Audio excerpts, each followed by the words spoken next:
இப்போது நாம் பைபிள் எடுத்துக்கொள்ளுங்க. பைபிள்லேருந்து 2 வசனம் தான் நம்ம வாசிப்போம். ஆனால் முக்கியமான ஒரு காரியம் என்னன்னு சொன்னால், இன்றைக்கி நம்ம அறிந்து கொள்ள வேண்டிய, தெரிந்து கொள்ள வேண்டிய முக்கியமான ஒரு காரியம் என்னென்னா, மொபைல் ஃபோன் இல்லை. நம்ம கையில் வச்சுருக்கல மொபைல் ஃபோன் உங்கள் கையில் இருக்குல்ல. எல்லோரும் ஒரு வீட்டில் எத்தனை இருக்குது பாருங்கள்.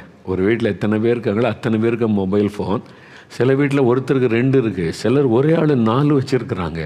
நான் பார்த்துருக்கேன். அந்த ஏர்போர்ட்லாம் போனால் பார்ப்பலாம், இந்த பாக்கெட்டில் ஒன்று, இந்த பாக்கெட்டில் ஒன்று, இங்கே ஒன்று, அந்த ட்ரெயில் எடுத்து வைப்பாங்க. 4 ஃபோனு. பாப்பா இது எப்படி ஹேண்டில் பண்ணுறாங்க எனக்கு தெரியல. சிலர் அப்படி 2 குறைஞ்சது 2-3 வச்சுருக்கிறாங்க. எல்லாருமே அந்த மாதிரி இந்த உலகத்தில் சூழ்நிலை வந்து விட்டது இல்லை. அப்படி பார்க்குறல்ல, செல்ஃபோன் இல்லாமல் மொபைல் ஃபோன் இல்லாத ஒரு வாழ்க்கையா அப்படின்ற மாதிரிலாம் ஒரு சூழ்நிலை வந்து விட்டார். சரி, இந்த மொபைல் ஃபோன்னால் அது தீமையான காரியமாக நடந்துக்கிட்டே இருக்குல்ல. நிறைய செய்தித்தாளில் பார்க்குறோம். நீங்கள் ஹேண்டில் பண்ணுங்கள், சரியாக பயன்படுத்துங்க.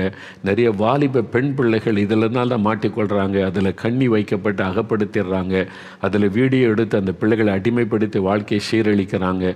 காவல்துறையெல்லாம் சொல்கிறாங்கல்ல, நீங்கள் இந்த மாதிரி ஸ்மார்ட் ஃபோனை யூஸ் பண்ணிவிட்டு யாருக்கும் தெரியாதுன்னு நினைக்காதங்க, யாரோ கண்காணிக்கிறாங்க, கவனமாக இருங்கன்னு சொல்லி போலீஸ் துறையில் எவ்வளோ ஆலோசனை கொடுக்காங்க. அப்போ எவ்வளோ தீமையான காரியம் இந்த உலகம் முழுவதில் இதை பற்றி பரவி கொண்டு இருக்கிறது அப்படி பார்க்குறோம்ல.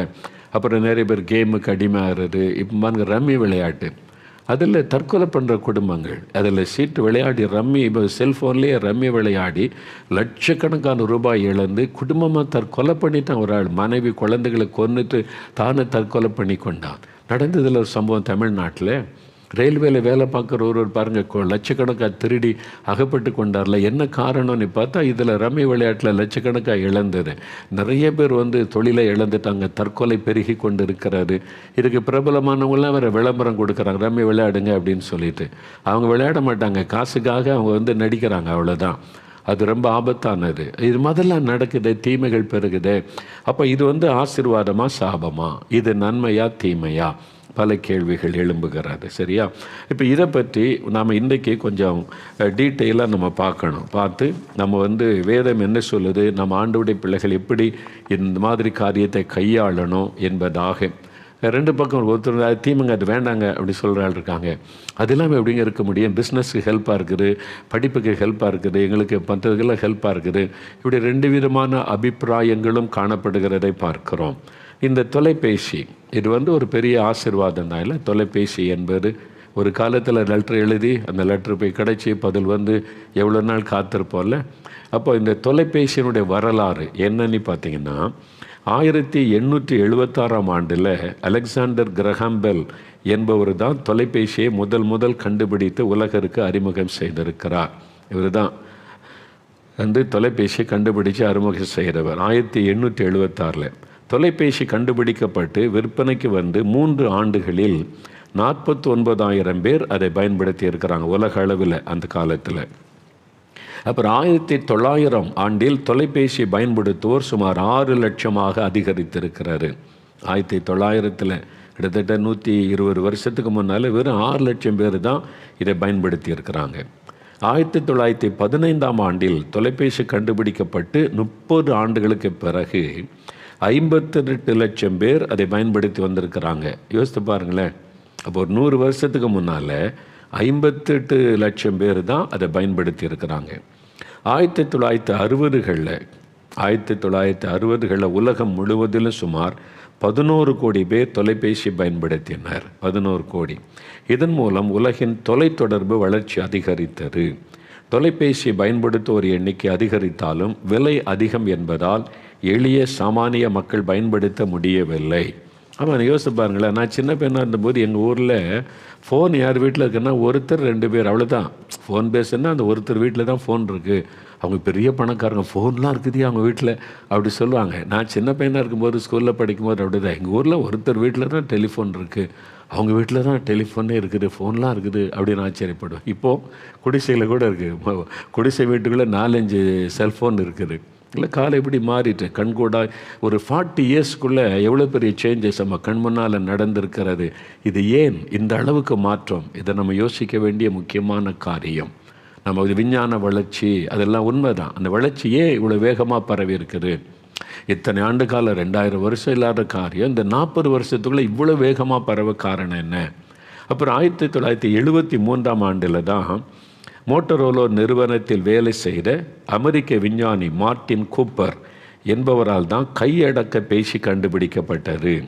கையில் வச்சு பேசுவாங்கல்ல, நல்ல டெலிஃபோன்னா வயர் கனெக்ஷன் இருக்கும், அப்புறம் கையில் வச்சு பேசுகிற மாதிரி அவர் தான் முதல்ல கண்டுபிடிச்சிருக்கிறார். 1983 ஆண்டில் மோட்டரோலா நிறுவனம் மோட்டோ டைனடெக் 8000 என்கிற கையடக்க பேசியை விற்பனைக்கு அறிமுகப்படுத்தியது. கைபேசியை அறிமுகப்படுத்தி அடுத்த 10 ஆண்டுகளில் சுமார் 3 கோடி பேர் உலகம் முழுவதும் பயன்படுத்தினர். இது உலக மக்கள் தொகையில் 0.61%, அவ்வளோதான், 1% கூட கிடையாது. பணக்காரர்கள், தொழில் நிறுவனங்கள் மற்றும் அரசு அலுவலகங்களில் மட்டுமே பயன்படுத்தி வந்தனர். 2000 ஆண்டில் சுமார் 73 கோடி பேர் கைபேசியை பயன்படுத்தி வந்தனர். இது உலக மக்கள் தொகையில் 12%. 2000 வருஷம் இப்போ தான் நீங்கள் கவனிங்க. இப்போ 2022 இருக்கோம். அப்போ இந்த குறுகிய காலத்துக்குள்ளே தான் இந்த 22 இயர்ஸுக்குள்ளே வந்திருக்கிற மாற்றம். நீங்கள் அதை கவனமாக பார்க்கணும். ஏன் இவ்வளோ பெரிய வேறு மாற்றம், வேகமான இந்த மாற்றம், அதுக்கெல்லாம் என்ன காரணம் என்பதை அறியணும்.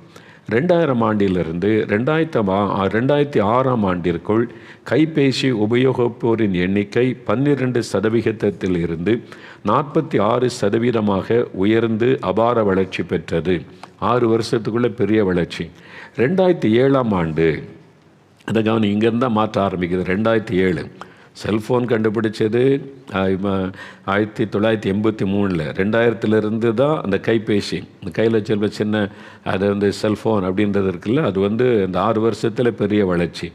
ஆனால் 2007 தான் உலகிலேயே முதன்முறையாக டச் செல்ஃபோனை அறிமுகப்படுத்தியது ஐஃபோன் நிறுவனம். டச் பண்ணுறது 2007 தான். அப்போ 2007, இப்போ யோசிச்சு பாருங்கள், 15 வருஷம்தான் ஆகுது. இந்த 15 வருஷத்துக்குள்ளே தான் இவ்வளோ பெரிய மாற்றம். நல்லா நீங்கள் மனதில் பதிக்கணும். இந்த 2000 வருஷத்தை கணக்கிட்டு பாருங்கள். இந்த 15 வருஷத்துக்குள்ளே தான் இவ்வளோ பெரிய ராஸ்டிக் சேஞ்ச் வந்திருக்கிறது. இதெல்லாம் எதை குறிக்கிறது என்பதை நம்ம கவனத்தில் கொள்ளணும். 2007 தான் முதல் டச் ஃபோனை இது கண்டுபிடிச்சிருக்கிறாங்க.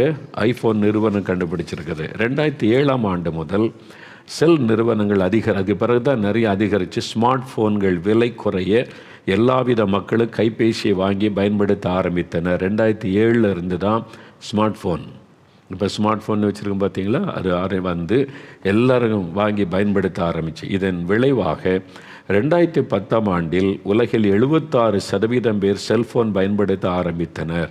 இன்றைக்கு உலகம் முழுவதிலும் 76% பேர் 2010 இருந்து.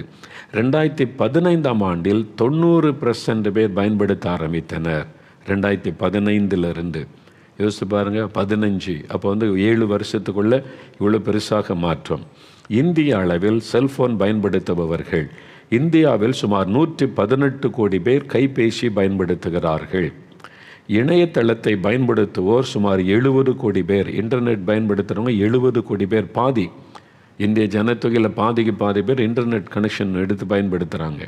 ஸ்மார்ட் ஃபோன் பயன்படுத்துவோர் 60 கோடி பேர் உள்ளனர். ஸ்மார்ட் ஃபோன் வச்சுருக்கிறவங்க ஒவ்வொரு மாதத்திற்கும் சுமார் 2.5 லட்சம் பேர் புதிதாக ஸ்மார்ட் ஃபோன் பயன்படுத்துகிறார்கள். ஸ்மார்ட் ஃபோன் அதுதான் இப்போ வேகமாக பரவி கொண்டிருக்கிற ஒரு காரியம். இந்தியாவில் ஒரு தனிநபர் சுமார் 12 GB இணையத்தை பயன்படுத்துகிறார் என்று சொல்லப்படுகிறது. சமூக வலைத்தளம் பயன்படுத்துவோர், சமூக வலைத்தளத்தை உபயோகிப்போர் எண்ணிக்கை 46.7 கோடி பேர். 46 கோடி பேர் இந்தியாவில் யூடியூப் பயன்படுத்துகிறவங்க 44 கோடி, ஃபேஸ்புக் பயன்படுத்துகிறவங்க 41 கோடி, இன்ஸ்டாகிராம் பயன்படுத்துகிறவங்க 26 கோடி, வாட்ஸ்அப் பயன்படுத்துகிறவங்க 53 கோடி. சரிங்களா? இவ்வளோ பேர் இந்தியாவில் இதை பயன்படுத்துகிறாங்க. இந்த சமூக வலைத்தளங்களை பயன்படுத்துகிறதை நம்ம பார்க்குறோம். இதுதான் இப்போ இந்த செல்வம் எல்லாமே இந்த குறுகிய காலத்துக்குள்ளே, இது கடைசி காலம், வருகையின் காலம், வேகமான மாற்றங்கள் நடந்து கொண்டிருக்கிறது. ஏன் இந்த குறுகிய காலத்துக்குள்ளே இவ்வளோ பெரிய மாற்றம்? ஒன்லி இந்த 15 இயர்ஸுக்குள்ளே தான் பெரிய செஞ்சு அந்த மாதிரி வந்திருக்கிறது. இந்த கம்யூனிகேஷன் காரியத்தில் நீங்கள் யோசித்து பாருங்கள். இந்த 15 வருஷம் அவ்வளோதான் வேகமான வளர்ச்சி அது மாதிரி பரவி இருக்கிறதே நான் பார்க்குறோம். யூடியூப், ஃபேஸ்புக்கு, இன்ஸ்டாகிராம், வாட்ஸ்அப் பண்ணி பயங்கரமாக உலகம் மாறி விட்டார். நல்லா அமெரிக்காவிலேருந்து ஒருத்தருக்கு சகோதரர் பண்ண லெட்டர் அனுப்பி அது போய் கிடைக்கிறக்கு 1 வாரம் 10 நாள் ஆகி அதை பார்த்து அவங்க அனுப்பி 1 மாதம் ஆகும் ஒரு லெட்டர். ஆனால் இப்போ அடுத்த நிமிஷம் அமெரிக்காவில் இருக்கவன்ட்டு பக்கத்தில் இருந்து பேசுகிற மாதிரி பேசிடலாம். வீடியோ கால் பார்த்திங்கன்னா முகமாக பார்த்து பேசிடலாம். இல்லை, ரொம்ப பெரிய சேஞ்சஸ். இதெல்லாம் எப்போ வந்தது? கொஞ்சம் யோசிங்க, சிந்திங்க. குறுகிய காலம். ரொம்ப ஒரு 7 வருஷத்துக்குள்ளே தான் ரொம்ப வளர்ச்சி. ஒரு 15 வருஷத்துக்குள்ளே தான் ஸ்மார்ட் ஃபோன் வந்து இவ்வளோ பெரிய பாதிப்பை உண்டாக்கி இருக்கிறதே நம்ம பார்க்குறோம். ஏன்னு சொன்னால் கடைசி காலத்தில் அறிவு பெருத்து விடும். ஆண்டவருடைய தீர்க்க தரிசனருக்கு கடைசி காலத்தில் ஒரு அடையாளம், மனுஷனுடைய அறிவு பெருத்துறோம். விதவிதமாக கண்டுபிடிப்பான், புதுசாக கண்டுபிடிப்பாங்க. இப்போ நிறைய ஒவ்வொரு நாளும் புது கண்டுபிடிப்புகள் வந்து கொண்டே இருக்கிறதே நம்ம பார்க்குறோம். இப்போ இந்த அளவு கண்டுபிடிச்சிருக்காங்கன்னா, நான் இங்கேருந்து பிரசங்கம் பண்ணும்போது நான் அமெரிக்காவிலையும் இதே மாதிரி நின்று பேச முடியுமா? அதுக்குன்னு ஏதோ ஒரு டெக்னாலஜிலாம் கண்டுபிடிச்சி அங்குள்ள ஸ்டேஜில் இதே மாதிரி நின்று பேசலாம், ஜனங்க பார்க்கலாம். அது மாதிரி அந்த அளவுக்கு டெக்னாலஜி வளர்ந்து விட்டார். பெரிய மாற்றம். இந்த ரோபோட்டுன்னு சொல்லி அது பாருங்கள், சர்வ் பண்ணுது, வேலை செய்து, எல்லாமே செய்கிறது கண் முன்னால் இந்த பெரிய மாற்றங்களை பார்க்க. இது எதை குறிக்கிறதுனா, இயேசுடைய வருகை மிக மிக மிக மிக சமீபம். ஆண்டோடைய வருகை மிக சமீபமாகிவிட்டது. அதனால தான் இந்த பெரிய கண்டுபிடிப்புகள், மனிதனுடைய அறிவு பெருத்து விட்டது. அது மாதிரி கடைசி காலத்தில் அறிவு இந்த மாதிரி பெருகிவிடும், இந்த மாதிரி கண்டுபிடிப்பெல்லாம் இருக்கும் என்பதாக. அப்போ வெகு காலமாக நீங்கள் உள்ள பழைய காலத்தார்கள் பார்த்தா ரொம்ப காலம் அப்படியே வாழ்ந்தாங்க. ஆனால் நம்ம காலத்தில், நம்ம தலைமுறையில் தான் டக்குன்னு சேஞ்ச். இன்றைக்கி ஒரு சேஞ்ச், நாளைக்கு ஒரு சேஞ்ச், அடுத்து வர இன்னொரு அறிவிப்பு வேகமாய் வருகிறார். ஒரு காலத்தில் 60களில் மூணுக்கு போகிறாங்க, சந்திரமண்டலத்துக்கு போகிறாங்கன்னா எல்லாம் ஆச்சரியமாக பார்த்து கொண்டு இருந்தோம். என்ன ஆகுமா? பாதி பேர் சொன்னாங்க அது கடவுளுப்பாங்க, கால் வச்சுட்டு வந்தவன் செத்துவான், இறங்கவே மாட்டான், பாதியில் போயிடுவான் பாருன்னு நிறைய பேர் இந்தியாவில் சொல்லி கொண்டு இருந்தாங்க. அவன் உயிரோடு வந்து இறங்கிட்டான். அது மாதிரி விதவிதமாக எல்லாம் பார்த்தோம். நம்ம எல்லாம் கண்கூட 60களில் நடந்தது. சூரியனில் அது சந்திரனில் போய் மனுஷன் தங்கிடலாமா? இப்போ ஒன்றுன்னா கண்டுபிடிக்கிற மனுஷன் குடியிருக்கிறதுக்கு எங்காவது தண்ணி இருக்குதா, இடம் இருக்குதான்னு சொல்லி. நீங்கள் மனுஷன் போய் சூரியன் அங்கே போய் சந்திரனில் மார்ஸ்லலாம் தங்க முடியுமா? இதெல்லாம் கண்டுபிடிக்கிறதுக்கு கோடிய பணத்தை செலவு பண்ணுறாங்க பல நாடுகள். 100 ரூபா செலவு பண்ணி பைபிள் வாங்கி வாசித்தீங்கன்னா கண்டுபிடிச்சிடலாம். கோடியே செலவு பண்ண தேவையில்லை. மனுஷன் சந்திரனில் வாழ முடியுமா, மார்ஸில் வாழ முடியுமா, அங்கே வந்து தங்க முடியுமா, அதெல்லாம் கண்டுபிடிக்கிறதுக்கு கோடி பணத்தை செலவு பண்ணுறாங்க. ஒன்லி 100 rupees ஒரு பைபிள் வாங்க தெரிஞ்சிடும். பைபிளில் தெளிவாக இருக்குது இந்த உலகம் எப்படி உண்டாக்கப்பட்டது. இந்த உலகம் உருண்டியாக உண்டாக்கப்பட்டது பைபிளில் 1500 ஆண்டுகளுக்கு முன்னாலே, அதை 3000 ஆண்டுகளுக்கு முன்னாலே ஆண்டவர் எழுதி வச்சிட்டார். அது அந்தரத்தில் தொங்குகிறது, அதுவும் எழுதப்பட்டிருக்கிறது. பைபிளை பற்றி அந்த உலகத்தை பற்றி முழு விவரங்க இருக்குது. சூரிய சந்திர நட்சத்திர கூட்டங்கள் எல்லாம் அங்கே இருக்குது பைபிளில். பூமியில் மட்டும்தான் மனுஷன் வசிக்க முடியும், வேறு கிரகமும் கிடையாது, அந்த தட்டும் கிடையாது, வேறு கிரக மனிதர்களும் கிடையாது. அதெல்லாம் கற்பனை. அதெல்லாம் வந்து அமெரிக்காவில் இந்த ஹாலிவுட்டுன்னு இருக்கல, கற்பனையாக எல்லாம் பண்ணிடுவாங்க. அந்த மாதிரி கற்பனை கதைகள் தானே தவிர பைபிள் சொல்கிறதா சத்தியம். பூமியில் மட்டும்தான் மனுஷன் வாழ முடியும், எங்கே போய் வாழ முடியாது. நீ போய் உயரத்தில் கூடு கட்டினாலும் தள்ளி போடுவேன்னு ஆண்டவர் சொல்லியிருக்கிறார். எங்கேயும் மனிதன் வசிக்க முடியாது. வசிக்கலாம் இடம் வாங்கலாம் சொல்லிக்கிட்டே இருப்பானே தவிர இயேசுடைய வருகை வரைக்கும் சொல்லிக்கிட்டே இருப்பான், வசிக்கலாம் முடியாது. பைபிள் தெளிவாக சொல்லி, இதில் சொல்லப்பட்டபடி தான் உலகமே நடக்கிறது, இதில் சொல்லப்பட்டது தான் சத்தியம், இதில் இருக்குது, விளக்கமாக இருக்குது. நீங்கள் எங்கே தான் தங்க முடியும். பூமியை மனுஷனுடைய குடியிருப்புக்காக உண்டாக்கினார், அவ்வளோதான். அது மாதிரி நிறைய காரியங்கள் பைபிளை வச்சு தான் கண்டுபிடிச்சிருக்கிறாங்க. வேதத்தில் சொல்லப்பட்ட வார்த்தைகளை வைத்து தான் கண்டுபிடிச்சிருக்கிறாங்க. உதாரணத்துக்கு ஒன்று சொல்லட்டுமா? ஆப்ரேஷன் பண்ணும்போது ஒரு மயக்கம் வருதில் குளோரோஃபார்ம் கொடுத்து அப்படியே மயக்கம்னு வைக்கிறாங்கல்ல ஆப்ரேஷன் பண்ணும்போது.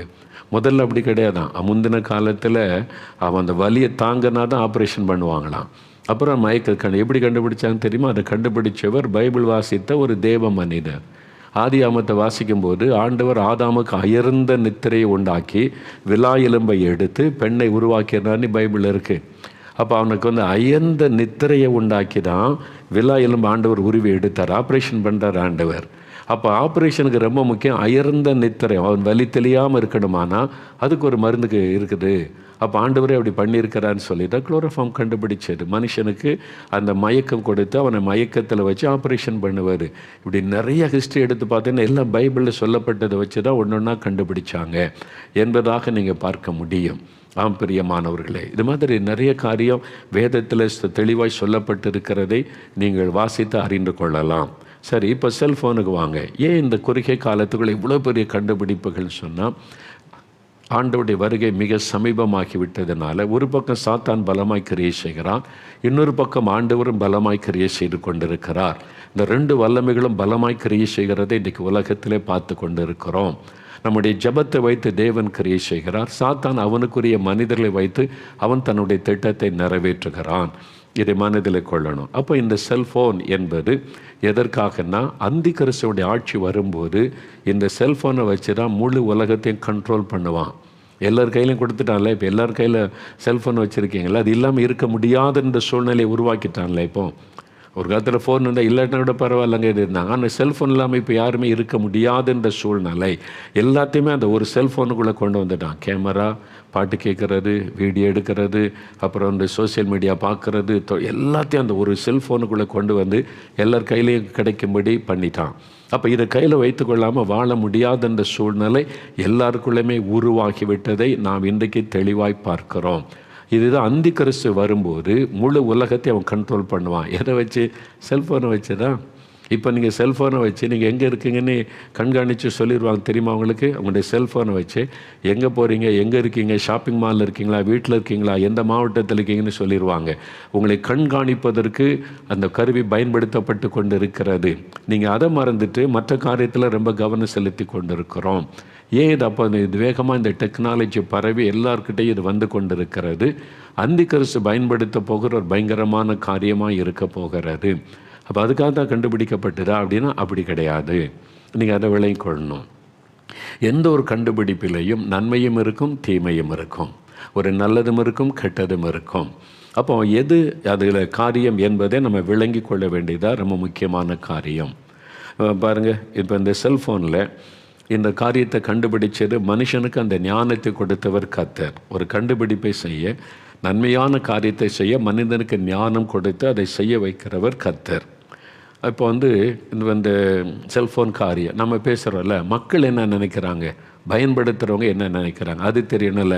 நம்ம பாட்டில் உட்காந்து நம்ம மட்டும் பேசுகிற விஷயம் இல்லையா, இது உலகம் முழுதும் எல்லார் கையிலும் இருக்கிறது செல்ஃபோன். மக்கள் என்ன நினைக்கிறாங்க அப்படின்னு சொல்லி சிலர்கிட்ட பேட்டி எடுக்க சொன்னேன். அவங்க பேட்டி எடுத்துகிட்டு வந்திருக்கிறாங்க. சில நிமிஷம் நேரம் அவங்க என்ன சொல்லலான்னு கேட்கலாமா? அப்போ நீங்கள் உங்கள் மனசில் உள்ளதே நீங்கள் தீர்மானிப்பீங்க. ஒவ்வொருத்தருக்கும் ஒரு எண்ணம் இருக்குல்ல. சிலர் நல்லதும்பாங்க, சிலர் கெட்டது, சிலர் நல்லது கெட்டது இருக்குங்க அப்படின்னு சொல்லுவாங்க. பலதற்கும் பல அபிப்பிராயம் இருக்கும். அதனால் இதில் மோகன்லாஸ் என்ன அபிப்பிராயன்றது முக்கியம் கிடையாது.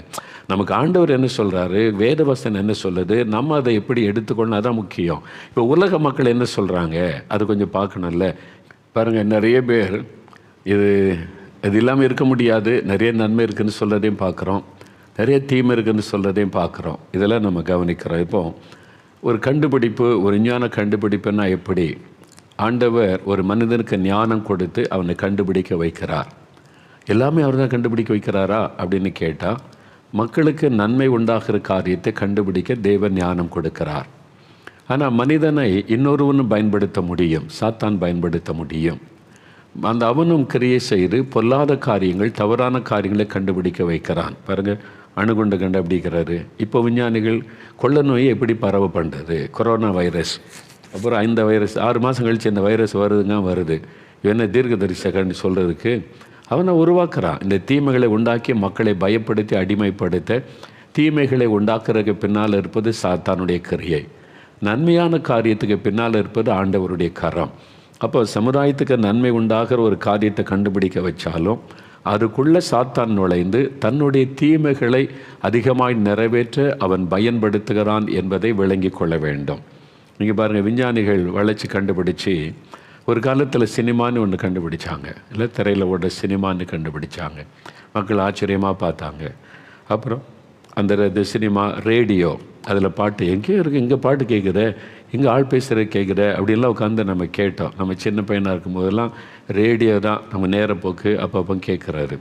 அப்புறம் தொலைக்காட்சி வந்தது. எல்லாத்துலேயுமே பாருங்களேன், ஒரு ஸ்டேஜில் என்ன சொன்னாங்க, ஆரம்பத்தில் போய் ஆச்சரியமானு பார்த்துட்டு அப்புறம் அதுக்குள்ளே ஆபாசம், தவறான காரியங்கள், பிசாசு பல காரியத்தை நுழைய பண்ணி அதை கரப்ட் ஆகிட்டான். அதனால் பாருங்கள், அது வேண்டாம், அது பாவம் அப்படின்னு நம்ம ஒருக்கிறபடியான சூழ்நிலை வந்தார். ஆனால் அதன் மூலமாக ஆண்டவர் கிரியை செய்து தன்னுடைய மகிமையை விளங்க பண்ணி சுவிசேஷம் பரவுவதற்கு பயன்படுத்தினதையும் பார்க்கிறோம். ஏன் இதெல்லாம் கண்டுபிடிக்கப்பட்டதுன்னா, அது தேவன் அந்த ஞானம் கொடுத்து கண்டுபிடிக்க வச்சது சுவிசேஷத்தை பரவ செய்வதற்கு தான். சினிமா ஏன் கண்டுபிடிக்க வச்சார் ஆண்டவர்? சுவிசேஷத்தை பரவ செய்கிறதுக்கு. ஆனால் பிசாசு தான் அதை அதிகமாக பயன்படுத்துகிறான்.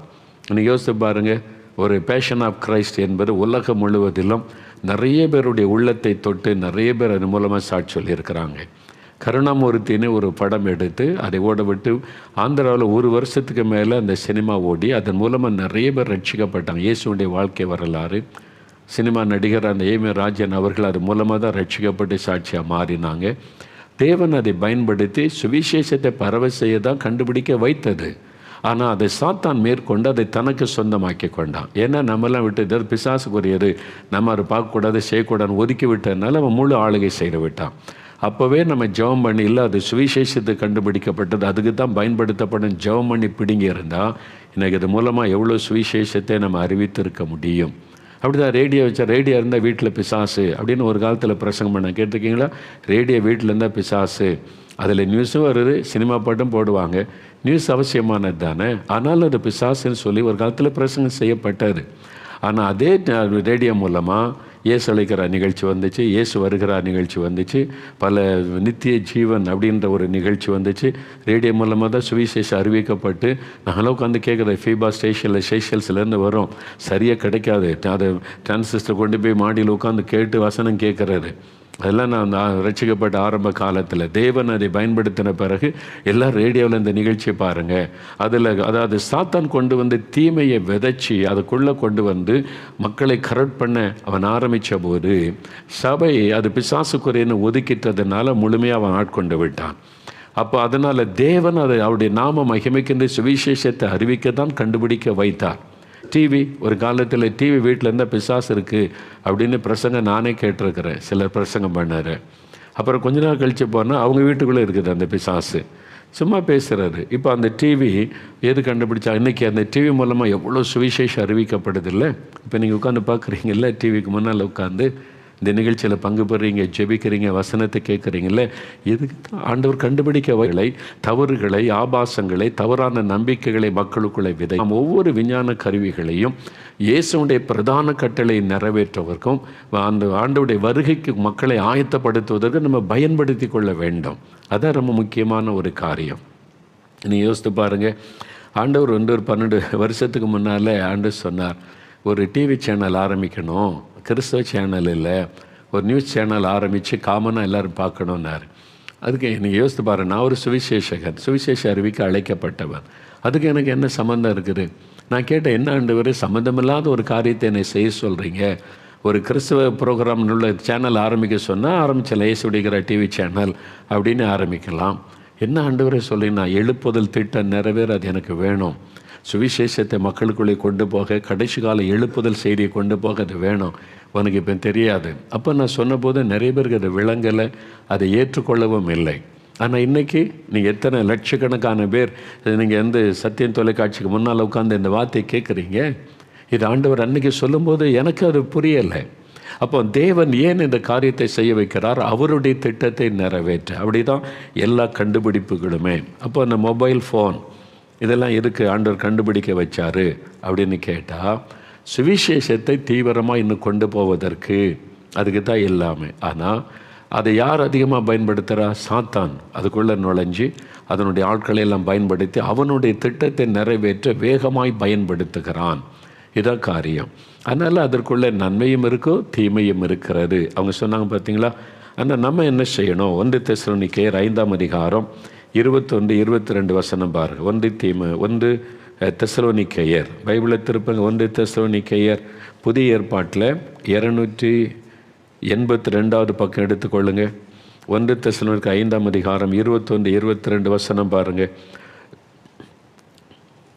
எல்லாவற்றையும் சோதித்து பார்த்து நலமானதை பிடித்து கொள்ளுங்கள், பொல்லாங்காய் தோன்றுகிற எல்லாவற்றையும் விட்டு விலகுங்கள். அப்போ ஆண்டவர் என்ன சொல்கிறாருன்னா, ஒரு ஆலோசனை, எல்லாத்தையும் சோதித்து பாருங்கள். எந்த ஒரு காரியமானாலும் அதை சோதித்து பார்த்து அதுக்குள்ளே இருக்கிற நலமானதை பிடித்து கொள்ளுங்க, பொல்லாங்காய் தோன்றுகிறதை விட்டு விலகுங்க. அப்படி தான் ஆண்டவர் சொல்லியிருக்கிறார். அதனால் இப்போது நீங்களே யோசித்து பாருங்களேன், ஒரு காலத்தில் வந்து சினிமா பாவம் பிசாசு, ரேடியோ பிசாசு, டிவி பிசாசுன்னு சொன்னவங்க செல்ஃபோன் பிசாசுன்னு எந்த ஊழியக்காரனாவது பிரசங்கம் பண்ணுறாங்களே கேட்டு பாருங்கள். எந்த சபையிலுமே பேசுகிறதில்ல. என்ன எல்லாருக்கும் தேவை இருக்குது, எல்லோரும் கையில் வச்சுருக்காங்க, எப்படி பேசுவாங்க? பேச முடியாது. அப்போது அதற்குள்ளே அது பிசாசு, அது எல்லாமே பாவம்னு சொல்லிட முடியாது. அதுக்குள்ள ரெண்டும் இருக்கிறது, நன்மையும் இருக்கிறது, தீமையும் இருக்கிறது. அதில் தேவனுடைய திட்டத்தை நம்ம நிறைவேற்றக்கூடிய வாய்ப்பு இருக்கிறது. பிசாசு தன்னுடைய திட்டத்தை அதன் மூலமாய் நிறைவேற்றுகிறான். நம்ம ஜெபம் பண்ணி அதற்கு முக்கியத்துவம் கொடுத்து தேவன் விரும்புகிற நலமானதை மாத்திரம் அதிலிருந்து செய்ய ஒப்பு கொடுத்துட்டா நலமானதே. அதனால்தான் எல்லாவற்றையும் சோதித்து பார்த்து நலமானதை பிடித்து கொள்ளுங்கள் என்று வசனம் சொல்லுது.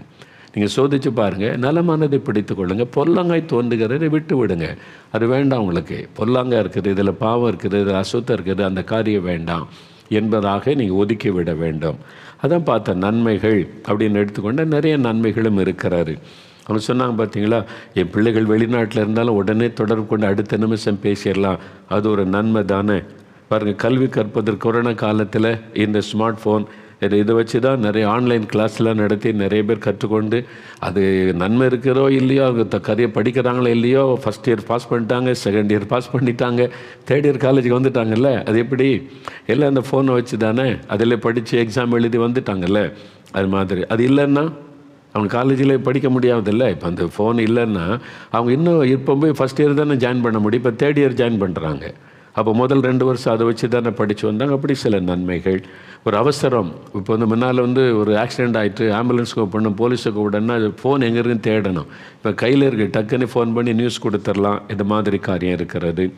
முன்ன இப்போ பேங்குக்கெல்லாம் போக தேவையில்லை, ஃபோனை வச்சே பேங்குக்கு டிரான்சாக்ஷன் எல்லாம் பண்ணிடலாம், பணப்படி காரியத்திலெல்லாம்.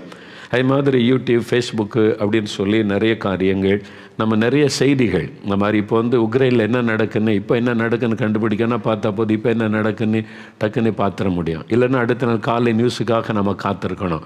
உடனுக்குடன் நியூஸ் எல்லாம் நம்ம அதில் பார்க்க முடிகிறது.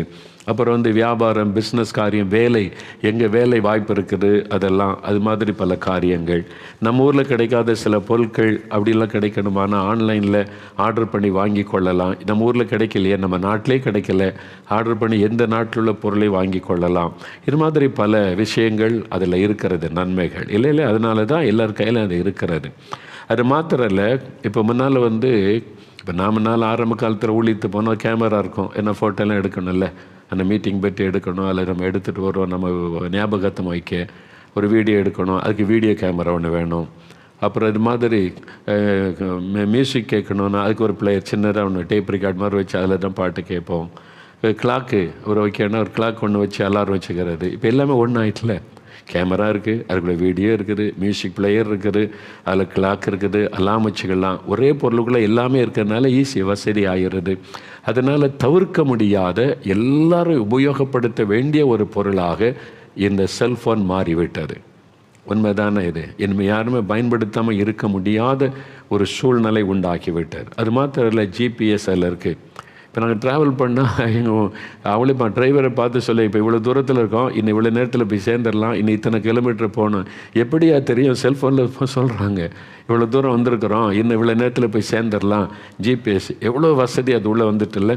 இந்த மாதிரி வந்ததுனால எல்லாருக்குமே அது அவசியமாகிவிட்ட ஒரு பொருளாக இருக்குது. இவ்வளோ நன்மை இருக்கிறது. சரி, இதில் தீமையும் இருக்குன்னு பலர் சொன்னாங்க. என்னையா தீமை இருக்குது அப்படின்னு பார்த்தீங்கன்னா அதுவும் நிறையா இருக்குது. இந்த தீமையில் என்னென்னு பார்த்தா, செல்ஃபோனில் உள்ள பல்வேறு செயலிகளால் நிறைய பேருக்கு நேரம் வீணாகுது. சமூக வலைத்தள விளையாட்டு, அதனால் அநேகர் அதுக்கு அடிமையாகி போயிடுறாங்க. மாணவர்கள் செல்ஃபோன் அதிகமாக பயன்படுத்துவதனால கவனம் படிக்க முடியல, கவன சிதறல் ஏற்படுது. பெண்களுக்கு எதிரான குற்றங்கள், பண மோசடி போன்ற குற்றங்கள் நடைபெறுகிறது, நிறையா நடக்குது.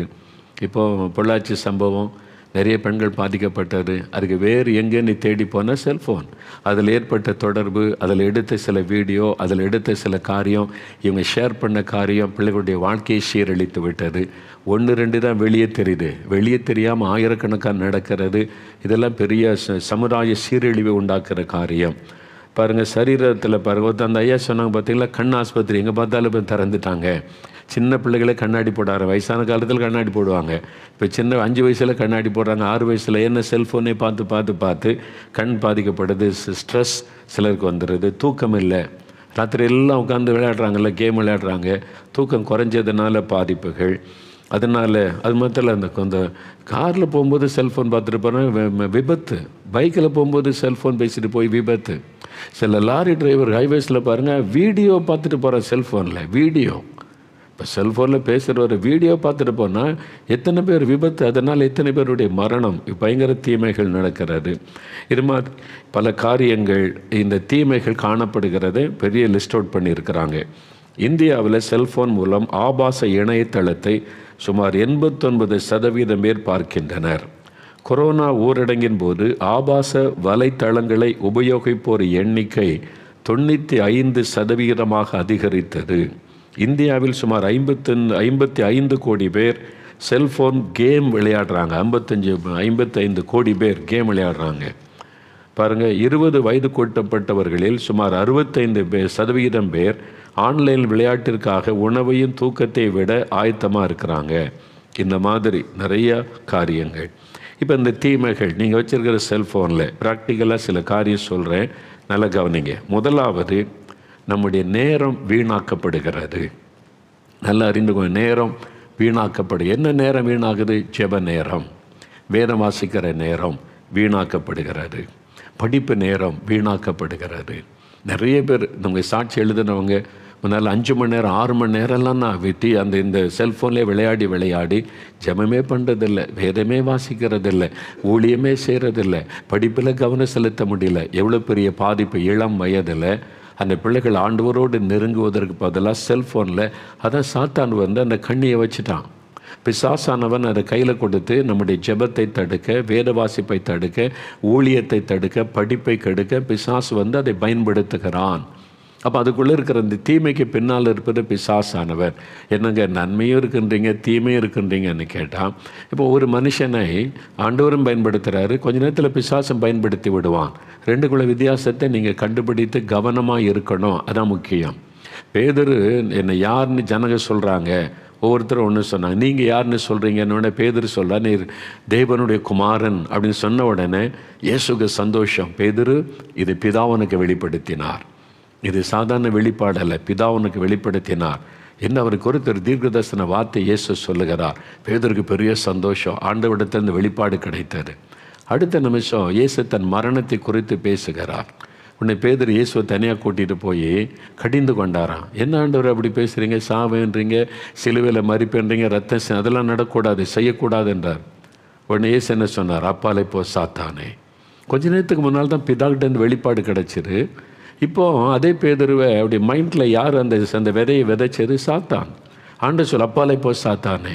பேதுரு சாத்தான் ஆகிவிடவில்லை. சாத்தான் அவனுடைய சிந்தனைகளை கிரியை செய்து அந்த நேரத்தில் இயேசுவுக்கு விரோதமாய், தேவ சித்தத்துக்கு விரோதமாய் பேதுருவை பிசாசு பயன்படுத்தினான். அதான் இயேசு அப்பாலே போ சாத்தானே அதட்டினார்.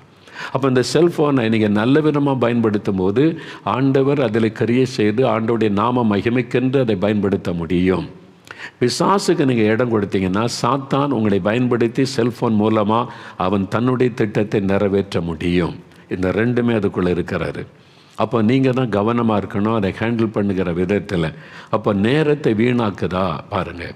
ஜெப நேரம் பாதிக்கப்படுதா, பைபிள் வாசிக்கிறது பாதிக்கப்படுதா, உபவாச நேரம் பாதிக்கப்படுதா, சர்ச்சுக்கு போகிற நேரம் பாதிக்கப்படுதா, உங்கள் படிப்பு நேரம் பாதிக்கப்படுதா? யோசித்து பாருங்கள். நிறைய பேருடைய நேரத்தை அதை வீணாக்கி கொண்டு இருக்கிறது. அப்போ உங்களுக்கு ஒரு விடுதலை தேவை என்பதை அறிந்து கொள்ளுங்க. ரெண்டாவது, உறவுகள் பாதிக்கப்படுகிறது. உறவுகள், கணவன் மனைவி, பெற்றோர் பிள்ளைகள், ஒரு குடும்ப உறவு பாதிக்கப்படுது. இப்போ பாருங்களேன், ஒரு காலத்தில் வீட்டுக்கு வரும்போதே அவங்க மனைவி டக்குனு வருவாங்க, காஃபி கொண்டு வராங்க, உட்காருங்கன்னு உட்காருவாங்க, காஃபி குடிச்சிட்டு கணவன் மனைவி பேசுவாங்க, ஆஃபீஸில் என்ன நடந்துச்சு, வீட்டில் என்ன நடந்துச்சு, குடும்ப உறவுகள் பலன் அடைந்தார். பிள்ளைகள் ஸ்கூலில் வந்தால் உட்காந்தோன்னு இன்றைக்கி என்னமா நடந்துச்சு ஸ்கூலில் காலேஜில்னு பெற்றோர் பேசுவாங்க, பிள்ளைகள் ஆவலாக பேசும், சந்தோஷமாக இருந்தார். இப்போது வெளியிலேருந்து உள்ளே வரும்போதே இப்படி தானே வர்றாரு. யோசித்து பாருங்கள், கணவருக்கு இப்படி தான் செல்ஃபோனோடு வர்றாரு. மனைவி என்னங்கன்னு பேசுனா அப்படி போயிடுவார், கையை மட்டும் காமிச்சிட்டு ரூமில் போயிடுவார். பிள்ளைகள் ஸ்கூலில் படிக்கிற பிள்ளைகள், அம்மா பேசாதம்மா பேசாத, செல்ஃபோனோடு தான் வெளியிருந்து உள்ளே வர்றாங்க வீட்டுக்குள்ளே. அம்மாக்கிட்ட பேசுகிறதில்ல, மனைவிக்கிட்ட பேசுகிறதில்ல, கணவன் மனைவிகள் பேசுகிறதில்ல. இந்த செல்ஃபோன் உறவுகளை பாதிக்கிற ரூமுகளை போயிடுறது. அப்படியே பேசிக்கிட்டு இருக்கு. சரி சாப்பிடும்போது பேசலாம் அப்படின்னு சாப்பிடும்போது உட்காந்து பேசுவாங்கல்ல குடும்பமாக. ஒரு உறவு பலனடைய ஒருத்தருக்கு ஒருத்தர் பேசணும் என்ன நடந்ததுன்னு. அங்கே அந்த டைனிங் டேபிள் வரும்போதே செல்ஃபோனோட இந்த காதில் வச்சுட்டு அப்படியே சார் பேசுனா கூட காது கேட்காரு. பிள்ளைகளுக்கு, கணவருக்கு, மனைவிக்கு சாப்பிட்டுக்கிட்டே நடக்குதா இல்லையா? அப்போ எது பாதிக்கப்படுது? தேவன் அமைத்து கொடுத்த ஒரு அழகான குடும்பம் பாதிக்கப்படுகிறது, குடும்ப உறவு பாதிக்கப்படுகிறது. ஏன்னா நீங்கள் பாருங்கள், இந்த செல்ஃபோன் ரெண்டுக்கு நடுவாக வந்துடுது. உங்களை அது அடிமையாக்கி வச்சுருக்குல்ல. எப்பவும் அது சொன்ன பற்றியில் கையில் இருந்துக்கிட்டே இருக்கணும். அப்பப்போ ஆஃப் பண்ண 5 மணி நேரம், ஒரு நாளைக்கு 5 மணி நேரம் 6 மணி நேரம் செல்ஃபோனில் நான் பார்க்குறேன். அது இல்லாமல் இருக்க முடியல. பாருங்கள், அப்படி வந்துட்டு பாருங்கள். அப்போ உங்களுடைய உறவுகள் பாதிக்கப்படுது. பிள்ளைகள் பெற்றோர்கிட்ட பேசுகிறதில்லை, பெற்றோர் பிள்ளைகளிடத்தில் பேசுகிறதில்லை. பேச வந்தால் செல்ஃபோன், கொஞ்சம் நேரம் நான் பேசிக்கிட்டு இருக்கிறேன், அப்பா பேசிக்கிட்டு இருக்கிறேன். எப்போ தான் பேச்ச முடிக்க மாட்டார். 1 மணி நேரம் கழித்து போனாலும் அதே தான் சொல்லுவார். பிள்ளைகள் ஃபெடப் ஆகிடுறாங்க, அப்பாட்ட பேச முடியல. அதே மாதிரி பேரண்ட்ஸு, அம்மா சொல்கிறான் பையன்கிட்ட பேச முடியல, மகக்கிட்ட பேச முடியல. எப்பவும் செல்ஃபோனில் இருந்தால் எப்படி மற்றவங்க பேசுகிறது? வீட்டுக்குள்ளே உறவுகள் பாதிக்கப்படுவது. தேவன் கொடுத்த அழகான உறவு குடும்பம். அந்த குடும்ப உறவு, சந்தோஷம், சமாதானம் எல்லாம் போய்விட்டது. நிறைய குடும்பத்தில் இந்த செல்ஃபோனை சாத்தான் பயன்படுத்தி உங்களுடைய குடும்பத்தின் ஐக்கியத்தை, சந்தோஷத்தை கெடுத்து கொண்டிருக்கிறான். நீங்கள் கவனமாக ஹேண்டில் பண்ணாட்டா அது உங்களுக்கு குடும்பத்தில் பெரிய பாதிப்பை உண்டாக்கிறோம். 3வது, இந்த செல்ஃபோன் பாதிக்கிற விஷயம், பரிசுத்தத்தை பாதிக்கிற ஒரு காரியம் செல்ஃபோனுக்குள்ளே இருக்குது. ஆண்டவரோடு நீங்கள் உறவாடணுமான பரிசுத்தம் அவசியம். இருதயத்தில் சுத்தமுள்ளவர்கள் பாக்கியவான்கள், அவங்க தான் தேவனை தரிசிக்க முடியும். ஆனால் அவங்களை கரைப்படுத்தக்கூடிய, உங்களை பாவத்துக்குள்ளாக்கக்கூடிய எத்தனையோ விஷயங்களை அந்த செல்ஃபோனுக்குள்ளே சாத்தான் வைத்திருக்கிறான். ஒரு சுவிட்சை தட்டினா நீங்கள் ஆண்டவருடைய செய்தி கேட்கலாம். அதில் ஒரு பெரிய, நம்ம இப்போ வசனத்தை கேட்குறோம், செய்தியை கேட்குறோம். செல்ஃபோனில் நம்ம வாக் வித் ஜீசஸ் எல்லாம் அதில் பார்க்குறீங்க, நிறைய செய்திகளை கேட்குறோம். எல்லாம் ரொம்ப ஆசீர்வாதமான காரியம் இருக்குது. ஒரு பாட்டு, ஆண்டவர் பற்றின பாடல் ஒரு பக்கம் இருக்குது. ஒரு சுவிட்சை தட்டினா இதை பார்க்கலாம். இன்னொரு சுவிட்சை தட்டினா பிசாசு வைத்திருக்கிற காரியங்கள் உள்ள நுழையிறதுக்கான காரியம் அதுக்குள்ளே இருக்குது. ரெண்டுமே இருக்கிறது. நீங்கள் எதை பார்க்குறீங்க, எதில் கவனம் செலுத்துறீங்க, எப்படி ஹேண்டில் பண்ணுறீங்க, அதுதான் ரொம்ப முக்கியம். அதனால் நீங்கள் இதில் கவனமாக இல்லாட்டா சாத்தான் அதை வச்சு அவங்களை கவிழ்த்துருவான். கவனமாக இருந்தால் நீங்கள் அதில் சாத்தானை ஜெயித்துட்டா அதன் மூலமாய் நீங்கள் ஆண்டவருக்குள்ளே வளரவும் முடியும், சுவிசேஷத்தை பரவ செய்யவும் முடியும். ரெண்டுமே அதுக்குள்ளே இருக்கிறது. அப்போ உங்களுடைய பரிசுத்தத்தை பாதிக்கிற காரியத்தெல்லாம் பிசாசு அதுக்குள்ளே வச்சுருக்கிறான். நிறைய பேர் சொல்கிறாங்களே, ஆபாச படங்களை பார்த்து என் வாழ்க்கையை கரைப்பட்டு போச்சு.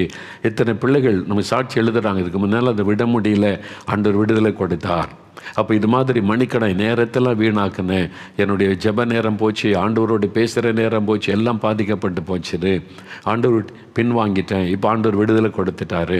அப்போ நீங்கள் சரியாக அதை நீங்கள் புரிந்து கொண்டு நலமானதை பிடித்து கொள்ளாவிட்டால், நீங்கள் பொல்லாங்காய் தோன்றுகிறதை ஒதுக்கி நலமானதை பிடித்து கொள்ளாட்டா உங்கள் கையில் இருக்கிற செல்ஃபோன் உங்களுடைய நரகத்துக்குள்ளே கொண்டு போயிடும்.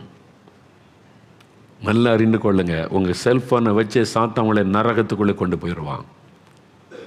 நீங்கள் ஆண்டவருடைய ஆளுகைக்குள்ள ஒப்பு கொடுத்து ஆவியானவர் ஆளுகை செய்த நடத்த அந்த அனுபவத்துக்குள்ளே வந்துட்டிங்கன்னா இதை வச்சு நீங்கள் பரலோகத்துக்கு ஆத்மாக்களை கொண்டு வரவும் முடியும். அதுக்கு ரெண்டுமே அதுக்குள்ளே இருக்கிறது. அப்போ பரிசுத்தத்தை கெடுக்கிற காரியம் அதுக்குள்ளே இருக்கிறது என்பதை நீங்கள் அறிந்து கொள்ள வேண்டும். அதனால தான் நான் சொல்கிறது, சர்ச்சுக்கு செல்ஃபோனில் பைபிள் இருக்குது, சர்ச்சுக்கு போகும்போது பிரிண்டட் பைபிள் கொண்டு போகணும்.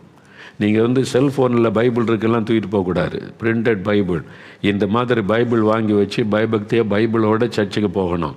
பைபிள் எங்கேன்னு கேட்டால் செல்ஃபோனை காமிக்கக்கூடாது. அதுக்குள்ளே பைபிள் மாத்திரம் அல்ல, ஆபாச படமும் அதுக்குள்ளே இருக்குது, சாத்தானுடைய பல கிரியைகளும் அதுக்குள்ளே இருக்குது, தப்பான உபதேசம் அதுக்குள்ளே இருக்கிறது, பல கேடுபாடத்தை உண்டாக்குற காரியமும் அதுக்குள்ளே இருக்குது. அதை கொண்டு போய் நான் பைபிள் அதில் பார்க்குறேன்னு பார்க்கக்கூடாது. அது மாத்திரம் இல்லை, பைபிளில் நிறைய டிரான்ஸ்லேஷன் வந்திருக்கு. முக்கியமான சாத்தான் பைபிள் அதில் அந்த டவுன்லோடு பண்ணுறேன்னு நீங்கள் பார்த்தீங்கன்னா முக்கியமான வசனத்தெல்லாம் எடுத்துகிட்டு அதில் ஒரு ஆபத்து இருக்கிறாரு. இப்போ நீங்கள் இந்த செல்ஃபோனில் வர பைபிள் எல்லாத்தையும் நம்பிடாதங்க.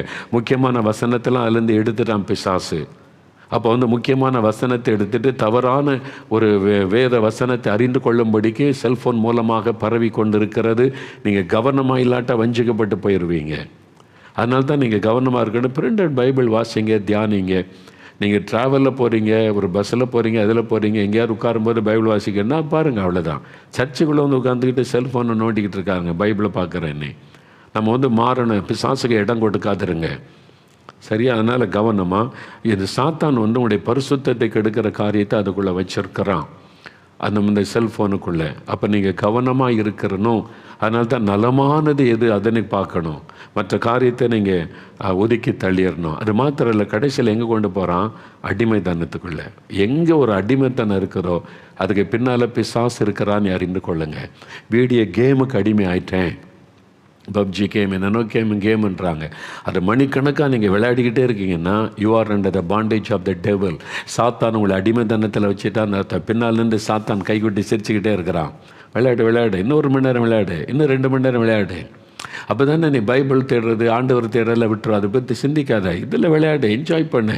இதில் என்ன தப்பு? உலகம் முழுது எல்லாம் பார்க்குறாங்க, இதுதான், இது எல்லாமே இருக்க முடியும். இது ஒரு பெரிய பாவமா? இதில் என்ன பாவம் இருக்குது? சும்மா விளையாடு, ஃபுட்பால் விளையாடு, ரம்மி இதில் வர விளையாடு. பிசாசு அப்படியே உங்களை கண்ணி வச்சு அதில் சிக்க வச்சு விடுகிறான், அடிமையாக்கி விடுகிறான் என்பதை அறிந்து கொள்ளுங்க. ஒரு சகோதரி எழுதியிருந்தாங்க, நான் இப்போ அதுலேருந்து விடுதலையாகி ரட்சிக்கப்பட்ட உடனே இப்போ நீங்கள் சோசியல் மீடியாவில் எக்கச்சக்கமான கிறிஸ்தவ நிகழ்ச்சி வருது இல்லை, எல்லாம் ஆயிரக்கணக்கான ஊழியர்கள், ஆயிரக்கணக்கான எல்லோரும் செய்தி போடுறதுனால வந்துக்கிட்டே இருக்கும், மணிக்கணக்காக வந்துக்கிட்டே இருக்கும். அவங்க மணிக்கணக்காக இப்போ நம்ம ஆவிக்குரிய வாழ்க்கையில் செய்தியே பார்க்க ஆரம்பித்தாங்க. அதில் செய்தி யூடியூப்பில் வருதில்ல, ஒவ்வொரு ஊழியக்காரன் பேசுகிற மாற்றி கேட்டு ஒரு நாள் ஆண்டவர் சொன்னார், இது கூட தப்பு மகளேன்னாராம். என்ன ஆண்டவர், உங்கள் செய்தி தான் நான் பார்க்குறேன், நீ இந்த செய்தியே மணிக்கணக்காக 4 மணி நேரம் 5 மணி நேரம் கேட்டுக்கிட்டு இருந்தா என்கிட்ட நீ எப்போ பேசுவ? நீ என் சமூகத்தில் வரணும்ல, என்கிட்ட தனியாக பேசணும்ல, நான் உங்ககிட்ட பேசணும்ல, அது முக்கியம் இல்லை. நீ ஊழியக்காரன் பிரசங்கம் பண்ணுறதே மணிக்கணக்காக 4 மணி நேரம் 5 மணி நேரம் கேட்டுட்டு இது போதும் நின்று படுக்க போனால் நான் எப்படி வாண்ட பேசுகிறது? அது கூட தவறு என்று ஆண்டவர் உணர்த்தினார். உண்மைதான்.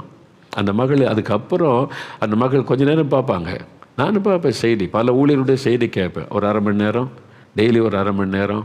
நிறைய நல்ல செய்திகள்லாம் வருது, அருமையான ஊழியர்கள் பேசுகிறாங்க, தீர்க்க தரிசனங்கள், கடைசி கால செய்திகள் என்று பல பாஸ்டர்ஸ் பேசுகிறாங்க, நான் கேட்பேன். இப்போ இந்த டிஜேஸுடைய பல செய்திகள் வருகிறது, ஒரு 1/2 மணி நேரம் 1 மணி நேரம் அதை கேட்பேன். அது என்னுடைய பக்தி விருத்திக்கு, அவ்வளோதான். மணிக்கணக்கு அதில் உட்கார்ந்து இருக்கிறது இல்லை. நம்ம ஆண்டவரோட தனித்து ஜெபிக்கணும்ல, அதுக்கு தடை வரக்கூடாது. மோகன்லாஸ் பிரசங்கமே நான் டெய்லி 4 மணி நேரம் கேட்குறீங்கன்னா அது கூட தப்பு தான். எதுக்கு 4 மணி நேரம் என் பிரசங்கத்தை உட்காந்து டெய்லி கேட்குறீங்க? ஏதோ ஒரு 1/2 மணி நேரம் 1 மணி நேரம் பிரயோஜனமானதை பெற்றுக்கொண்டீங்களா, அடுத்தது நீங்கள் ஆண்டோடைய சமூகத்துக்கு போங்க, தனியாக வேதம் வாசிங்க, ஜெபம் பண்ணுங்க, கர்த்தரிடத்தில் காத்துருங்க. அதுதான் முக்கியம். தேவனோடு உள்ள ஐக்கியத்தை, தனிப்பட்ட உறவை பிரிக்கிறது எதுவாக இருந்தாலும் அது சாத்தானுடைய தந்திரம், அறிந்து கொள்ளுங்க. அது மோகன்லாஸுடைய பிரசங்கமாக இருந்தாலும் சரி, இயேசுவோடு நீங்கள் தனித்து இருக்கணும், அவரோடு நீங்கள் பேசணும். அதுக்கு உதவி செய்வதற்கு தான் ஊழியர்கள். வாக் வித் ஜீசஸ்ன்னு ஒரு 3 நிமிஷம் பேசுகிறேன், அது போதும். வசனத்தை கேட்டாச்சுன்னு போனீங்கன்னா தப்பு. உங்களை உற்சாகப்படுத்த நீங்கள் தேவனுடைய வார்த்தையில் வாவல் கொள்வதற்கு தூண்டுதலாக இருக்க தான் அந்த செய்தி. நீங்கள் அதுக்கு பிறகு ஆண்டவர்கிட்ட போகணும். ஒரு 1 மணி நேரம் 1.5 மணி நேரம் உட்காருங்க, ஆண்டவரோட பேசுங்க, என்கிட்ட பேசுங்க, ஆண்டவரே நான் என்ன ஜெபிக்கணும்னு சொல்லுங்கன்னு ஜெபம் பண்ணுங்க. தேவனோட தனித்தவங்களுடைய உறவு ஸ்ட்ராங் ஆகணும். அதுக்கு தான் அந்த நிகழ்ச்சிகளை தவிர நீங்கள் அந்த நிகழ்ச்சிக்கு அடிமையாகி விடக்கூடாது. உங்களுடைய பக்தி விருத்திக்கு உங்களை தூண்டி எழுப்பதற்கு அந்த செய்திகள், அவ்வளவுதான். அதனால் மணிக்கணக்கு அதிலேயே நீங்கள் உட்கார்ந்து விடக்கூடாது. செய்தி கேட்குறதால எல்லாத்தையுமே ஒரு லிமிட். ஒரு நாளைக்கு ஒரு 1/2 மணி நேரம் 1 மணி நேரம் செய்தி கேட்போம், சரி. சில பாட்டு கேட்போம், சார். ட்ராவலில் போகிறோம், பாட்டு கேட்டுக்கிட்டே போகிறீங்க, செய்தி கேட்குறீங்க, நோ ப்ராப்ளம். அதே மாதிரி நம்ம காரியங்களை விளங்கி கொள்ளணும், எதுக்கு முக்கியத்துவம் கொடுக்கணும். இல்லாட்டா அது உங்களை அடிமையாக்கிறோம், அப்படியே ஸ்லேவரி ஆக்கிறோம். நீங்கள் அடிமை ஆயிட்டீங்கன்னா அவ்வளோதான், நீங்கள் ஆண்டவரோட ஐக்கியத்தை விட்டு பிரிக்கப்பட்டு விடுவீங்க. அந்த செல்ஃபோனுக்குள்ளே சாத்தான் கண்ணி வைத்திருக்கிறான் என்பதை அறிந்து கொள்ளுங்க. ஃபேஸ்புக்கு, இன்ஸ்டாகிராம் அப்படின்னு நிறையா இருக்குன்னு. இப்போ நான் எனக்கும் அந்த ஸ்மார்ட் ஃபோன் அப்படின்னு சொல்லி ஒருத்தர் வாங்கி கொடுத்தேன்னா, செல்ஃபோன் பெரும்பாலும் நானே வாங்கி கொடுத்துருவாங்க. புதுசாக மாடல் வந்த உடனே அங்கே அமெரிக்கா அங்கே ஊழித்து போகும்போது அவங்களே கிஃப்ட்டை வாங்கி கொடுத்துருவாங்க. அப்போ புதுசாக தான் இருக்கணும், இல்லை பிற புது மாடல் வந்திருக்கு, அது தூரப்படுங்க, வருஷத்துக்கு ஒன்று புதுசு புதுசாக வாங்கி தந்துடுவாங்க. அப்படி தான் நான் வச்சுருந்தேன். நான் ஒரு பொதுவாக என்ன செல்ஃபோன் தொலைஞ்சது கிடையாது, கீழே போட்டு உடஞ்சது கிடையாது.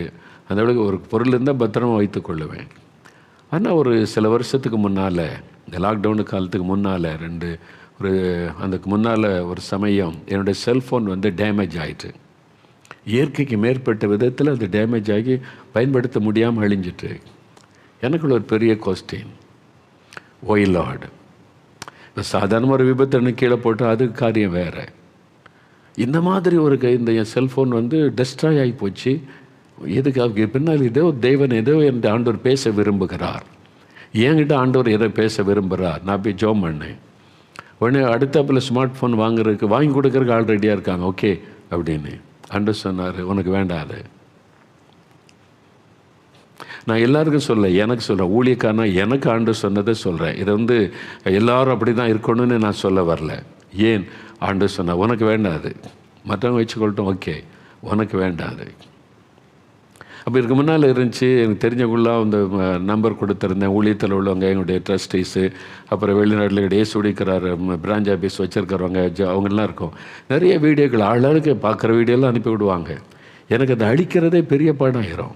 நிறையா பார்க்கலாம் முடியாது, எங்கே டைம் இருக்குது நமக்கு ஜெபிக்கிறதுக்கும் வசனத்தை ப்ரிப்பேர் பண்ணி பிரசங்கம் பண்ணுறதுக்கு நேரம் போதில்லை. அப்புறம் பார்த்தா இது அழிக்கிறதே பெரிய பாடு. வேண்டாததெல்லாம் அனுப்புவாங்க. அவன் பேசினா, உங்களை பற்றி அவன் பேசியிருக்கான், அதெல்லாம் எனக்கு இருக்குது. ஆண்டவர் சொன்னார், எவன் வேணாலும் என்னாலும் பேசட்டும், அதெல்லாம் உனக்கு முக்கியம் கிடையாது. நான் உன்னை குறித்து என்ன சாட்சி சொல்கிறேன், அதான் முக்கியம். உனக்கு கொடுத்த ஊழியத்தை மாத்திர நிறைவேற்றேன் நீ. ஆனால் இதெல்லாம் வந்துக்கிட்டே இருக்கும். நம்ம அவசியம் இல்லைன்னா கூட யாராவது அனுப்பிக்கிட்டே இருப்பாங்க. அப்போ அந்த செல்ஃபோன் அழிஞ்ச உடனே அது பாருங்கள், அப்படியே அழிஞ்சு ஒன்றும் இல்லாமல் போயிட்டு முடிஞ்சது, அவ்வளோதான். அது இயற்கைக்கு மேற்பட்ட விதமாக நடந்ததா. அதனால் ஆண்டவர் எதை என்கிட்ட பேச விரும்புகிறாருன்னு ஆண்டவர்கிட்ட போய் ஜெபம் பண்ணேன். ஆண்டவர் சொன்னார், வேண்டாம், அந்த ஸ்மார்ட் ஃபோன் உனக்கு வேண்டாம் அப்படின்னு ஆண்டவர் சொல்லிட்டார். சரி ஆண்டவரேன்னு சாதாரண ஃபோன் வச்சுருக்கிறேன். 2000 ரூபா ஃபோன் ஒருத்தர் வாங்கி கொடுத்தாங்க, அதான் வச்சுருக்கிறேன். அது மாதிரி சாதாரண ஒரு ஃபோன் அதான் வச்சுருக்கிறேன். அது போதும் பேசுகிறதுக்கு. எல்லாருக்கும் நம்பர் கொடுக்க மாட்டேன் நான். இப்போ எங்களுடைய ட்ரஸ்டீஸ் இருப்பாங்க, ஊழியத்தில் உள்ள முக்கியமான லீடர்ஸ் இருப்பாங்க. அது மாதிரி வெளிநாட்டில் இயேசுடிக்கிறார் ஊழியத்தோட தொடர்புடைய இந்த ஊழியத்துக்காக நியமிக்கப்பட்டவங்க இருப்பாங்க. அது மாதிரி அந்த செல்ஃபோனை கூட நான் ரொம்ப பயன்படுத்த மாட்டேன். நான் என் செல்ஃபோன் ரிங்கு என்னன்னே எனக்கே தெரியாது, சைலண்டில் தான் இருக்கும். இத்தனை முறை அடித்தாலும் எனக்கு எடுக்காது. அப்போ பார்த்துட்டு அப்புறம் யாராவது ஆண்டவர் ஜெபம் பண்ணி நீ கூப்பிட்டு பேசுனா மட்டும்தான், உணர்த்துனா தான் கூப்பிட்டு பேசுவேன். இல்லாட்டினா எவ்வளோ நாள் ஆனாலும் பதில் சொல்ல மாட்டேன் நான். சிலர் கேட்பாங்க, உங்கள் ஃபோன் நம்பர் என்ன கொடுக்குறீங்களா அப்படின்னு. ஏன் ஃபோன் நம்பர் உங்களுக்கு இருக்குது? இல்லை பேச வரல, நீங்கள் என்கிட்ட பேசுகிறதுக்கு நான் ஃபோன் வைக்கலை, நான் எனக்கு அவசியமான ஆள்கிட்ட பேசுகிறதுக்கு தான் ஃபோன் வச்சுருக்கேன், ஐம் சாரி நீருவேன் நான். எல்லாருக்கும் எதுக்கு நம்பர் கொடுக்குறீங்க? எல்லாருக்கும் நம்பர் கொடுத்து கண்ட சாக்கடைகள் அவசியம் இல்லாதெல்லாம் உங்களுக்கு அனுப்பி, அவங்களுக்கு நேரம் போகலாம் உங்களுக்கு அனுப்பிக்கிட்டே இருப்பாங்க. நீங்கள் அதை பார்த்து உங்களுடைய பரிசுத்தம் கெட்டு, உங்களுடைய ஒருமனம் கெட்டு, குழப்பம் அடைஞ்சு, ஏன் உங்கள்கிட்ட பேசுகிற அவசியம் இல்லாதெல்லாம் அவங்களுக்கு இருக்குது, தேவையில்லை. ஆண்டவர் சொன்னார், எதுக்கு உனக்கு அதெல்லாம் வேண்டாம் அப்படின்னு சொல்லி. ஆனால் எனக்கு ஒரு ஃபோட்டோ எடுக்கன்னா எனக்கு ரொம்ப பிடிக்கும். நான் கேமரா வச்சுருப்பேன், ஃபோட்டோ எடுக்கிறது, இயற்கை காட்சிகள் நிறைய ஃபோட்டோ எடுத்து நான் வச்சுருக்கிறேன். நான் ஹோலி லேண்ட் கேலண்டரில் நிறைய ஃபோட்டோ வர்றது பார்த்தா நிறைய நான் எடுத்தது என்னுடைய கேமராவில் எடுத்த படங்கள் கேலண்டரில் போட்டிருக்கிறோம். எனக்கு அது ரொம்ப பிடிக்கும், இயற்கை காட்சிகளை எடுக்கிறது, சில முக்கியமான ஆளுடைய ஞாபகத்தமாக எடுக்கிறதுக்கெல்லாம். இப்போ கேமரா கிடையாது, செல்ஃபோன் தானே. அப்போ அதுக்கு மட்டும் ஒரு ஃபோன் வச்சுருக்கிறேன், ஒன்லி ஃபோட்டோ எடுக்கிறதுக்கு, டைம் பார்க்குறதுக்கு, அப்புறம் அலாம் வைக்கிறதுக்கு மட்டும், அவ்வளோதான். மற்றபடி சாதாரண ஒரு ஃபோன் தான் நான் வச்சுருக்கிறேன் நான். ஆண்டு சொன்ன உனக்கு அது போதும், மற்ற வேறு உன்னுடைய எண்ணத்தை டிஸ்டர்ப் பண்ண வேண்டான்னு. சிலர் சொல்லுவான், பிறகு இப்படிலாம் வருது, ஒரு வீடியோ அனுப்பின எப்படி அனுப்புகிறேன்னு. இதெல்லாம் எனக்கு எதுக்கு பிறகு இந்த வீடியோலாம்? ஒவ்வொருத்தரும் ஒன்று ஒன்று பேசுவான், எழுதுவான், சொல்லுவான், அதெல்லாம் நமக்கு இருக்குது. நமக்கு ஜெபிக்கிறதுக்கு நேரம் போதில்லை, ஊழியம் செய்கிறதுக்கு நேரம் போதில்லை, மெசேஜ் ப்ரிப்பேர் பண்ண நேரம் போதில்லை, அதை பார்க்குறதுக்கும் அதுக்கு பதில் சொல்கிறதுக்கு எனக்கு நேரம் கிடையாது. அதனால் எனக்கு கொடுத்த ஊழியத்தை செய்கிறதுக்கு சரியாக இருக்குது, ஆளை விட்டுறங்கன்னு சொல்லி. இது எனக்குரியது. இதை நான் கட்டளையாக யாருக்கும் சொல்ல மாட்டேன், நீங்களும் அப்படி தான் இருக்கணும் அப்படின்னு சொல்ல மாட்டேன். ஏன் சொல்ல வரேன்னா, ஆண்டவர் ஒவ்வொருத்தர் மேலே ஒரு கரிசனையாக இருக்கிறார். உங்களை எது ரொம்ப பாதிக்குது? கண்ட வீடியோ அனுப்பும்போது அதை பார்த்துட்டா ஒரு டிஸ்டர்பன்ஸ் வரும். நல்லா ஜெபிக்க முடியும். ஏன் இவங்க என்னை பற்றி இப்படி பேசணும், இவங்க ஏன் இந்த மாதிரி என்னை பற்றி ஒரு போட்டு இப்படி இல்லாத பொல்லாதெல்லாம் பேசணும், ஒரு ஜெப நேரத்தில் டிஸ்டர்பன்ஸ் வரும்.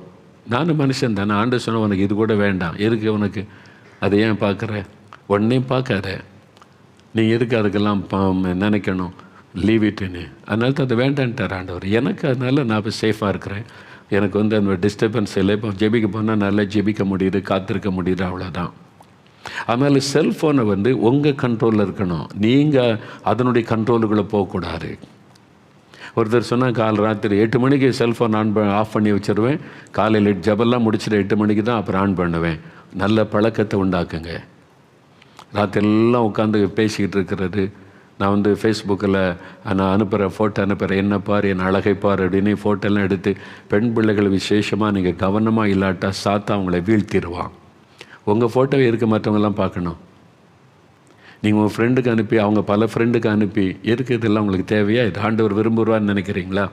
உங்களுக்குள்ளே பார்க்குறதுக்கும் ஃபோட்டோ எடுத்து வச்சுக்கிறீங்கன்னா ஓகே. அதே இதுக்கு ஃபேஸ்புக்கில் போட்டு என்ன பாரு, என் அழகை பாரு, இதை பாரு, நீ தேவையா, அதை ஏசு அதை விரும்புவார்னு நினைக்கிறீங்களா?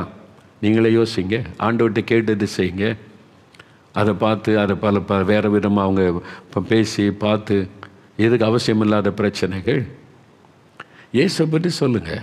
உங்களுக்கு சோசியல் மீடியா இருக்குதா, ஃப்ரெண்ட்ஸ்கிட்ட இயேசுவை பற்றி ஷேர் பண்ணுங்கள். இன்றைக்கி ஆண்டவர் உங்கள்கிட்ட என்ன பேசினார்னு சொல்லுங்கள். உங்கள் ஃபோட்டோக்களே நிறைய போடாதுங்க. அது வந்து போட்டு மற்ற உங்களுக்கு எடுத்து வச்சு நீங்கள் பார்த்துக்கொள்ளுங்க. உங்களுடைய ஃபேமிலிக்குள்ளே, ஃப்ரெண்ட்ஸுக்குள்ளே அதை எடுத்து நீங்கள் சோசியல் மீடியாவில் அனுப்பி எதுக்கு அதெல்லாம் தேவையா? அதனால் கவனமாக இருங்க. அதனால் என்ன, பிசாசு அது மூலமாக பல காரியத்தை தீவிரமாக செய்து கொண்டிருக்கிறான். முக்கியமாக ஊழியர்கள், ஜெபிக்கிறவங்க, எழுப்புதல் பிரயாசப்படுறவங்களெல்லாம் முடக்குவதற்கு அவன் தீவிரமாக கிரியை செய்கிறான். அதனால் நீங்கள் கவனமாக இருந்து கேர்ஃபுல்லாக அதை ஹேண்டில் பண்ணணும். செல்ஃபோனுக்கு அடிமையாகி விடக்கூடாது. என்னுடைய சாதாரண ஃபோன் கூட சில பிரதர் 3 நாள் உங்களை கான்டாக்ட் பண்ணிக்கிட்டே இருக்கேன், பிடிக்க முடியலையே, 3 நாள் கூட செல்ஃபோன் அப்படியே கிடக்கும். அவ்வளோதான்.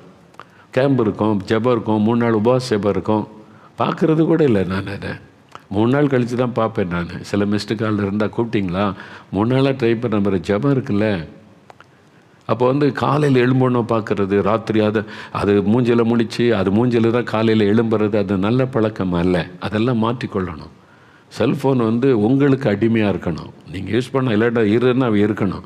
அது உங்களை அடிமைப்படுத்துறதுக்கு விடக்கூடாது. அதான் ரொம்ப முக்கியம். கவனம் சரியா? அப்போ இது மாதிரி நான் அடிமை ஆகிட்டேன்னா எனக்கு விடுதலை கிடைக்குமா?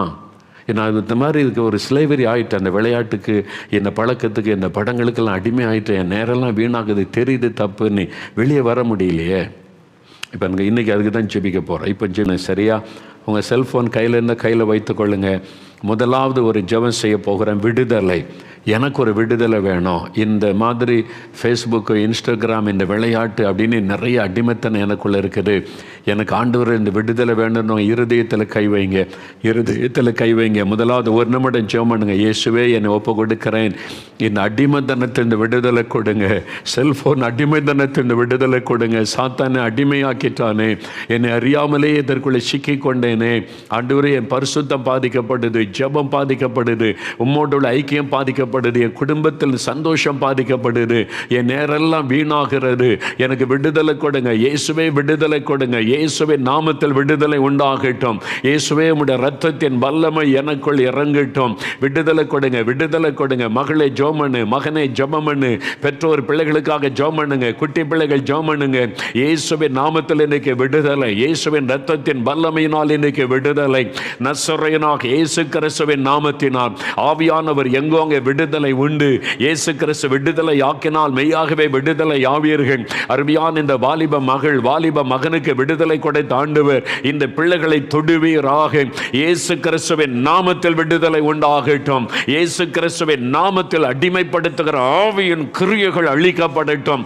இந்த செல்போன் அடிமைத்தனத்துக்குள் வைத்திருக்கிற சாத்தானுடைய கிரியைகள் அழிக்கப்பட்டு போகட்டும். ஒரு விடுதலை இந்த பிள்ளைகளுக்கு இன்று முதல் உண்டாகட்டும். அந்த வெறுப்பு அதன் மீது உண்டாகட்டும். அந்த விருப்பத்தை எடுத்து போடுவீராக.